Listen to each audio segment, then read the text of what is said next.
जय हिंद मेरे प्यारे बच्चों। तो कैसे आप लोग? आशा करते हैं कि आप लोग ठीक ठाक ही होंगे। ठीक ठाक है जी। चलिए अब आते हैं कि जैसे कि आप लोगों को पता है कि 2-4 दिन से ऐसे बारिश हुई कि 2-3 दिन से क्लास भी बंद थे, है कि नहीं? तो बच्चे कॉल करके बोलने लगे सर किसी भी प्रकार से हम लोगों का सिलेबस को आगे बढ़ाया जाए, टॉपिक को पढ़ाया जाए। तो मैंने सोचा कि वीडियो के माध्यम से ही पढ़ा दिया जाए तो अच्छा रहेगा, और बच्चे घर में भी रह के पढ़ सकते हैं, कोई दिक्कत नहीं है। तो बेसिक कॉन्सेप्ट के साथ यहाँ भी दिया जाएगा, ऐसी बात नहीं है।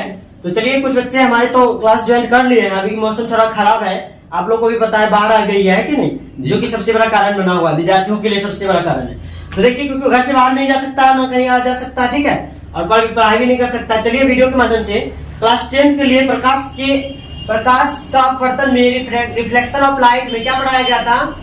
तो अपवर्तनांक तक क्लियर कर दिया गया था। अगर आपको अपवर्तनांक वाला चैप्टर का मतलब टॉपिक का एक्सप्लेनेशन चाहिए तो वीडियो के डिस्क्रिप्शन में कमेंट जरूर कीजिएगा, उनके लिए भी वीडियो में बना के ले आऊंगा, ठीक है। तो टॉपिक है क्या? प्रकाश के अपवर्तन का नियम, law of reflection of light, ठीक है, प्रकाश के अपवर्तन का नियम। तो देखिए प्रकाश के अपवर्तन के 2 नियम। अब बात करते हैं क्या कि प्रकाश का अपवर्तन आप लोग अच्छे तरीके से समझते होंगे। प्रकाश का टकरा के घूमना नहीं, उसको प्रकाश का क्या कहते हैं? परावर्तन कहते हैं। क्या कहते हैं? तो समझ आता है जी? हाँ, तुमको निधि? Very good. तो चलिए क्या कहते हैं? प्रकाश के अपवर्तन के लिए परावर्तन क्या होता था? जब प्रकाश किसी वस्तु से टकरा कर जब वापस लौट जाते, जिससे प्रकाश मेरे शरीर पर आया, उनसे टकराया, फिर वो लौट गए, उसे ही प्रकाश का परावर्तन कहते हैं। लेकिन प्रकाश का अपवर्तन आप देख सकते हैं लौटता नहीं, बल्कि एक माध्यम से दूसरे माध्यम में जाके मुड़ जाती है, ठीक है। तो देखिए सबसे पहली बात करते हैं। सबसे पहला प्रकाश के परावर्तन के 2 नियम, वहां भी पढ़े, परावर्तन के 2 नियम और अपवर्तन के 2 नियम, ठीक है। तो पहला क्या है? आपतित किरण, अपवर्तित किरण तथा आपतन बिंदु पर खींचा गया अभिलंब, तीनों एक समतल सतह में होते हैं, एक ही समतल सतह में होते हैं। तो यहाँ पे आपतित किरण को नहीं दर्शाया गया है। मान लीजिए ये आपतन बिंदु O है, ये A है और ये B है, ठीक है। तो ये आपतित किरण हो जाती है। ये कौन किरण हो जाती है? आपतित किरण। ये अपवर्तित किरण हो जाती है, और ये आपतन बिंदु हो जाता है, और MN क्या हो जाता है? अभिलंब हो जाता है, ठीक है। तो इसी को देख के प्रकाश के अपवर्तन को देखते हुए एक नियम दिया गया, ठीक है। इसी नियम को हम लोग क्या कहते हैं? प्रकाश के अपवर्तन के नियम। तो इनके 2 नियम है, 2 नियम। पहला में आपतित किरण, आपतित किरण मतलब A से जो O आ रही है। अपवर्तित किरण में हो जाएगी आपको O से जो B जा रही है, उनको अपवर्तित किरण कहेंगे। तथा आपतन बिंदु पर खींचे गए अभिलंब, आपतन बिंदु ये O है, O पर खींचे गए अभिलंब जो आपको दिख रहा है MN, तो उसको क्या कहेंगे? अभिलंब कहेंगे। क्या होते हैं? तीनों एक ही समतल सतह पर स्थित होते हैं। तीनों एक ही समतल सतह मतलब क्या? एक ही समतल सतह। ये दिख रहा है आपको, एक लेयर बना हुआ है, क्या दिखता है आप लोगों को? जी बिल्कुल। तो देखिए यहाँ पे देखिए आ रही है ना, एक समतल सतह में, इसी को लिखा गया नियम के तहत। ये हम प्रकाश के परावर्तन में भी पढ़े थे, वहां से याद होंगे तो आसान है। वहां पे सिर्फ परावर्तित किरण होता था, बाद बाकी ये दोनों क्या थे? सेम ही थे। अब दूसरा में क्या बात करते हैं, ये रिपीट करके दिखा दें।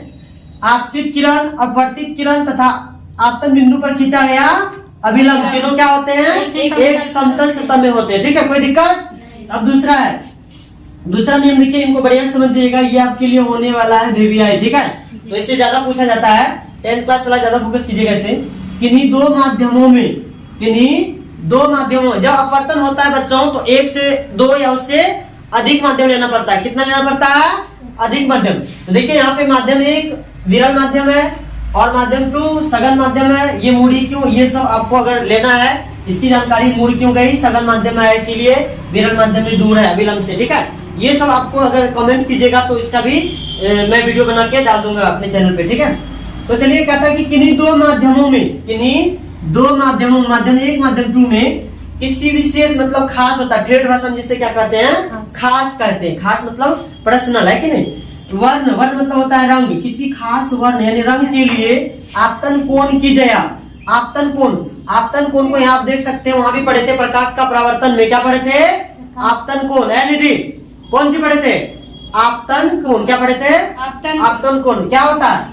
आपतित किरण और अभिलंब के बीच बने कोण को आपतन कोण कहते हैं, ठीक है। और एक पढ़े थे, वहां पे परावर्तन कोण पढ़े थे, परावर्तित किरण और अभिलंब के बीच बने कोण को परावर्तन कोण, ऐसे पढ़े थे कि नहीं? ये आपतन होता था और ये परावर्तन कोण होता था, कोण I कोण R, ठीक है। तो यहाँ भी कोण I कोण R है, लेकिन यहाँ समझना थोड़ा अच्छे से। तो क्या कहा कि आपतन कोण की जिया और अपवर्तन कोण की जिया।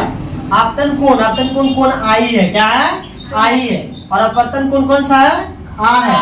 अब जिया का मतलब क्या होता है, आप लोग मैथमेटिक्स में पढ़े होंगे। जिया हिंदी में साइन का हिंदी मीनिंग होता है क्या, जिया। त्रिकोणमिति में आप लोग पढ़ेंगे, त्रिकोणमितीय फलन जो है आप लोगों का, साइन मतलब जिया होता है, कोस मतलब कोज्जिया होता है। मैथमेटिक्स का ये कॉन्सेप्ट है, ठीक है। तो जिया मतलब आई का जिया मतलब क्या हुआ, आई का क्या, जया, मतलब आई का जया मतलब साइन आई, क्या लग गया, साइन आई। तो यही देखिए, आपतन कोण की जया मतलब साइन आपतन कोण का, ठीक है। और अपवर्तन कोण की जया मतलब साइन के अनुपात, देखिए का अनुपात क्या होता है, एक नियतांक होता है। तो आपतन कोण की जया निकाल लिए। अब अपवर्तन कोण की जया देखिए, अपवर्तन कोण की जया क्या हो जाएगा, साइन आर हो जाएगा। और दोनों का अनुपात जो होता है, दोनों का अनुपात क्या होता है, कांस्टेंट होता है। कांस्टेंट मतलब कोई कांस्टेंट हो गया, ठीक है। कांस्टेंट मतलब नियतांक होता है। यहाँ दिया गया है एक नियतांक, नियतांक मतलब नियत, जो बदलने वाला नहीं है। कोई दिक्कत, जो बदलने वाला नहीं है। अब देखिए क्या कहता है कि इसे अपवर्तन का क्या कहते हैं, दूसरा नियम। पहला नियम मैंने पढ़ लिया, इसे अपवर्तन का दूसरा नियम कहते हैं। और इसे ही स्नेल का नियम भी कहा जाता है, स्नेल्स लॉ। आप देख सकते हैं, इंग्लिश में भी लिखा है, हिंदी में भी, स्नेल का नियम भी कहते हैं। कोई दिक्कत, इसे ही स्नेल का नियम भी कहा जाता है। तो क्वेश्चन इसे पूछते हैं कि स्नेल का नियम क्या है, इनका व्यंजक प्राप्त करें। क्या स्नेल का नियम क्या है, इनका व्यंजक लिखे या प्राप्त करें। तो देखिए आपतन कोण की जया यहाँ पे मैं लिख रहा हूँ। अब देखिए तो क्या हो जाएगा, दूसरा नियम से क्या, साइन आई मतलब आपतन कोण की जया बट्टे साइन क्या हो जाएंगे, आर। अपवर्तन कोण की जिया क्या हो जाएगा, एक नियतांक होता है। क्या होता है, एक नियतांक होता है। कोई दिक्कत, आप ये लिख दीजिएगा, आपको 3 नंबर आराम से मिल जाएंगे, ठीक है। ये 3 नंबर का पूछा जाता है। स्नेल का नियम क्या है, 2 नंबरिया में या 3 नंबरिया में पूछा जाता है। कोई दिक्कत नहीं थी, नहीं। तुमको खुशबू, सचिन तुमको नहीं, वेरी गुड। चलते हैं, ठीक है। अब अगला नेक्स्ट टॉपिक है हम लोगों का, नेक्स्ट टॉपिक में विचार करते हैं, ठीक है। बने रहिए वीडियो में, बिना स्किप किए देखिए, ठीक है। अब अगला टॉपिक पे चलते हैं।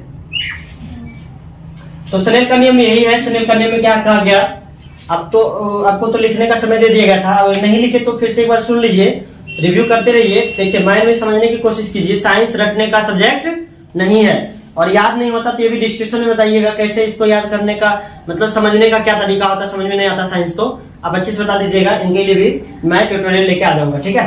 तो देखिए सबसे पहले स्नेल का कहना क्या था कि आपतन कोण की जया, ठीक है, आपतन कोण की जया। तो ये तो लास्ट पॉइंट हो गया, आपतन कोण की जया। और अपवर्तन कोण की जया मतलब साइन आर, ठीक है। तो इनको पहले समझिए लैंग्वेज को। अब मैंने मिटा दिया, अब याद नहीं है, स्नेल का नियम याद नहीं है या अपवर्तन का दूसरा नियम याद नहीं है, तो कैसे रिपीट करेंगे। तो कहा कि 2 माध्यम लीजिए, ठीक है।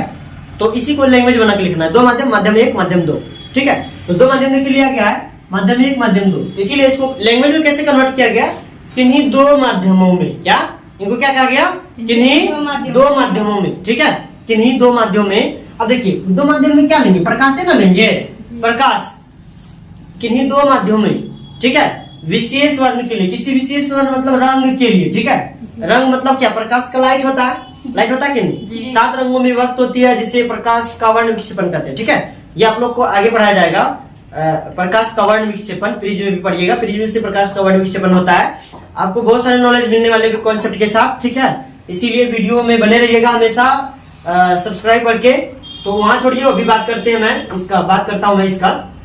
क्या है कि किसी विशेष वर्ण के लिए, विशेष वर्ण मतलब खास, जो अभी बताया था मैंने, खास वर्ण क्या होता है, विशेष रंग क्या, प्रकाश के लिए किन्हीं 2 माध्यमों में किसी विशेष वर्ण, ये रंग का एक प्रकाश है, ठीक है। विशेष वर्ण के लिए आपतन कोण की जया, आपतन कोण की जया। देखिए यहाँ पे लिखा गया है आपतन कोण की क्या जया मतलब आपतन कोण की साइन, और अपवर्तन कोण की जया मतलब अपवर्तन कोण का साइन का अनुपात। अनुपात मतलब बट्टे, ठीक है, बट्टे जिसको बोलते हैं, भाग बोलते हैं, अनुपात। एक क्या होता है, कांस्टेंट होता है। क्या होता है, कांस्टेंट होता है। यही बात लिखा गया, एक आपतन कोण की जया तथा दूसरा अपवर्तन कोण की जया का अनुपात क्या होता है, एक नियतांक होता है, जिसे अपवर्तन का क्या कहते हैं, दूसरा नियम कहते हैं। और इसे क्या कहते हैं, स्नेल्स लॉ कहते हैं, मतलब स्नेल का भी नियम कहा जाता है। अगर पूछेगा स्नेल का नियम क्या है, तो इस नियम को ही हूबहू लिख देना है।